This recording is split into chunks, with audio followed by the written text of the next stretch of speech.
قربانی کا جانور ذبح کرنے سے پہلے 5 گناہوں سے توبہ ضروری ہے، 5 گناہوں سے توبہ لازم ہے۔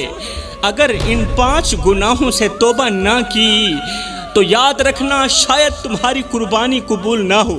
تم سجدے کرو، قربانی کرو، عبادتوں کے پہاڑ بنا دو، مگر اگر دل میں یہ 5 گناہ بستے ہیں تو اللہ فرماتا ہے لے جا اپنی عبادت، لے جا اپنی نمازیں، لے جا اپنی قربانیاں، مجھے اس ناپاک نیت کی کوئی ضرورت نہیں جس میں کھوٹ ہی کھوٹ ہو۔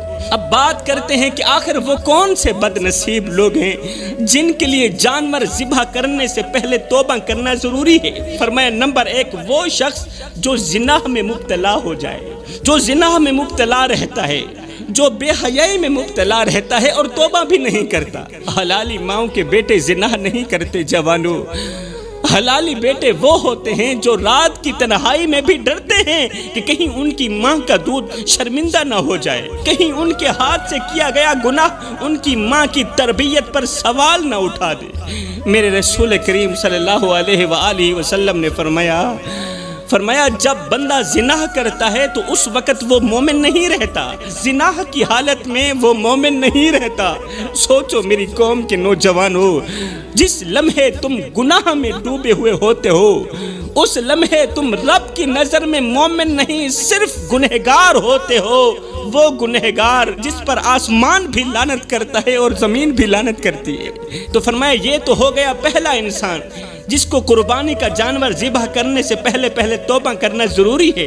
اب بات کرتے ہیں دوسرے انسان کی جو جانور ذبح کرنے سے پہلے توبہ ضرور کرے ورنہ اس کی قربانی قبول نہیں ہوگی۔ یہ وہ انسان ہے جو غریب کے سامنے اپنی دولت کی نمائش کرتا ہے، غریب کے سامنے اپنے پیسے کی نمائش کرتا ہے۔ یہ 2 ٹکے کا امیر شخص غریب کو احساس دلاتا ہے کہ وہ بالکل کم تر ہے، وہ کسی کھاتے کا نہیں، وہ کسی کام کا نہیں، وہ محتاج ہے، بے بس ہے۔ وہ اپنے کپڑوں سے، باتوں سے، انداز سے اور اپنے کھانے پینے سے غریب کو یوں کچل دیتا ہے۔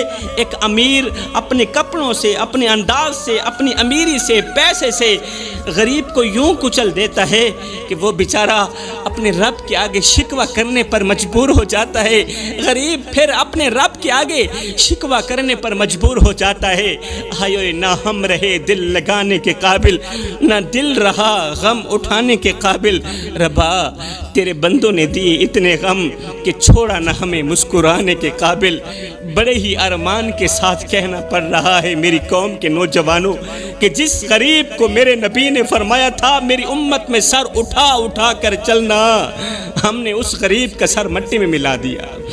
وہ غریب جسے سہارا دینا تھا، جس غریب کو ہم نے سہارا دینا تھا، ہم نے الٹا اس کے کندھوں پر بوجھ ڈال دیا۔ ہم نے جب بھی لوٹا اسی غریب کو لوٹا جو پہلے ہی قسمت کا مارا تھا۔ ہم نے کبھی اس کے ہاتھ کا نوالا چھینا، کبھی اس کے بھوکے بچوں کی روٹی پر ڈاکہ ڈالا۔ ہم نے غربت کو گناہ سمجھ کر غریب کے وجود پر لعنت کی۔ ہمارے شہر میں جب بھی کوئی قافلہ نکلا نعرے امیروں کے لگے اور آنکھیں غریبوں کی نم ہوئی۔ جب بھی کوئی خیرات بانٹی گئی تو تصویر امیروں کی آئی اور قطار میں غریب کھڑے رہے۔ ہم نے جو روٹیاں غریبوں کو دی ان پر بھی اپنے نام کا ٹھپا لگا دیا، اور ہم نے جو دروازے کھولے ان میں تالا بھی لگایا کہ داخلہ صرف امیروں کا ہے، غریبوں کا داخلہ بالکل بھی نہیں ہے۔ میرے رسول کریم نے فرمایا تھا کسی یتیم کے سر پر شفقت بھرا ہاتھ رکھنا، کسی یتیم کے سر پر شفقت بھرا ہاتھ رکھنا، لیکن ہم نے الٹا یتیم کے ہاتھ میں کشکول تھما دیا۔ ہم نے اس کے دروازے پر جا کر کھانا دینے کے بجائے الٹا اس کا دسترخوان چھین کر کہا کہ تم بس ہمارے ہی رحم پر جیو، ہمارے ہی رحم پر رہو۔ ہم گواہ ہیں اس جرم کے جس کا انصاف صرف عرش والا کرے گا۔